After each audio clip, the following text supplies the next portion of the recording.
기시다 일본 총리가 야스쿠니 신사에 공물을 보낸 것을 두고 우리 정부가 유감을 표한 가운데 모레부터는 일본을 수출 화이트리스트에 복원시킵니다.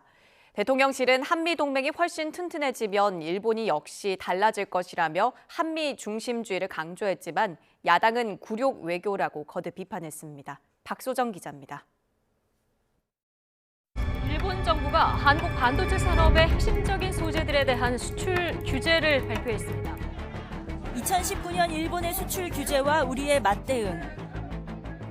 한일 사이 꽁꽁 얼어붙었던 3년이 흘러 우리 정부가 오는 24일자 전략물자 수출입 고시 관보 개시로 먼저 일본을 화이트리스트에 되돌려 놓습니다. 윤석열 대통령이 우리가 선제적으로 법적 절차에 들어가라고 지시한 지 한 달여 만입니다. 선제적으로 우리 측의 일본에 대한 화이트리스트 복원을 위해 필요한 법적 절차에 착수하도록 산업부 장관에게 지시할 것입니다.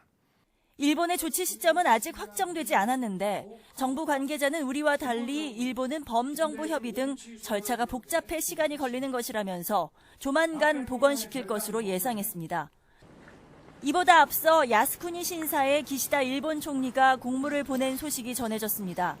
즉각 실망과 유감을 표한 우리 정부. 과거사에 대한 성찰과 반성을 행동으로 보이라고 촉구했지만 대일 외교에서 얻은 게 무엇이냐는 비판이 다시 고개를 들었습니다. 최근 윤 대통령의 우크라이나 군사 지원 시사와 타이완 해협 발언으로 러시아와 중국의 비난을 동시에 받으며 균형 외교에 물음표가 붙은 상황.